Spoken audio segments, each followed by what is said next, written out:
What up? This is my physics video. What are physics? Physics are things. And this is a video about the physics of computers. Enjoy responsibly.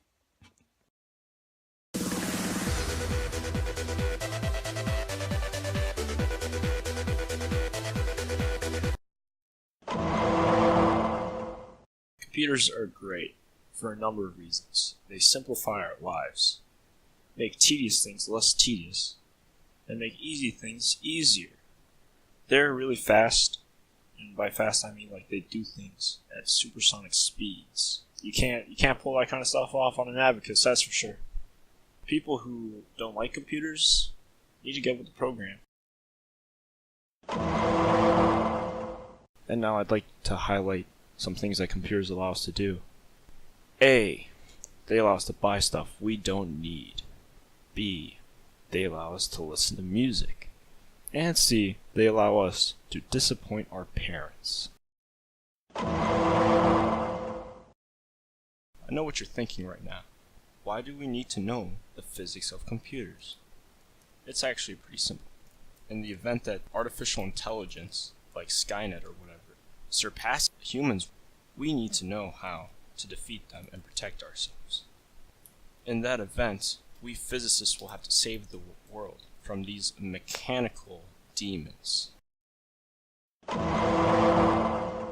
Computers rely on electricity to work. That's why when you're out of battery on your phone doesn't work. Or if your computer's not plugged in, then it doesn't turn on and it doesn't work.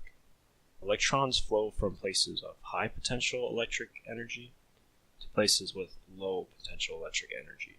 This is known as voltage. This voltage pushes electrons through components of the computer, like the computer processor. This movement of electrons allows these components to keep track of things. This is known as computer logic. It's the binary string of ones and zeros that a computer uses to keep track of values, as I've mentioned. This is the basis of computer logic, and this is the only way that computers can actually ever get anything done. Without this concept, computers can't do anything. And it's all thanks to the silicon in the processor, which is it's a semiconductor that only conducts electricity in certain cases. So a computer can not conduct some transistors while conducting other ones to produce these ones and zeros, producing logic, which is key to computers. Frequency is the amount of times something happens within a period of time. It's usually measured in cycles per second, which is just another fancy way of saying how many times something happens in a second. We usually see this with a periodic motion of a pendulum, but in the case of computers, it's not that. First off, computer processors turn transistors on and off billions of times per second. It's measured in gigahertz. Also, computer monitors and even the economic projector being used in our classes operate on this idea, because our monitors and our projectors flash images usually at around 60 hertz. I doubt our projector flashes images at that rate, but you never know. I don't have a way to test it. Frequency is very important in computers because our screens wouldn't work without them. Our computers wouldn't work without them at all. The processor would not be able to do anything. There would be no way to measure computer processor speed either, which would be very confusing for people that make computers, because there would be no way to accurately measure how good a computer is.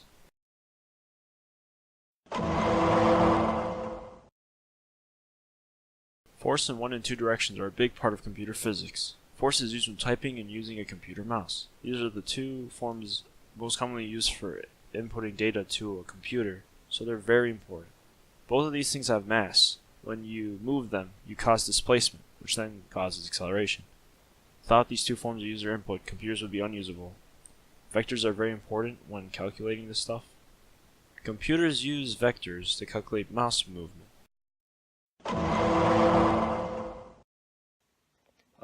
Computers and physics go hand in hand.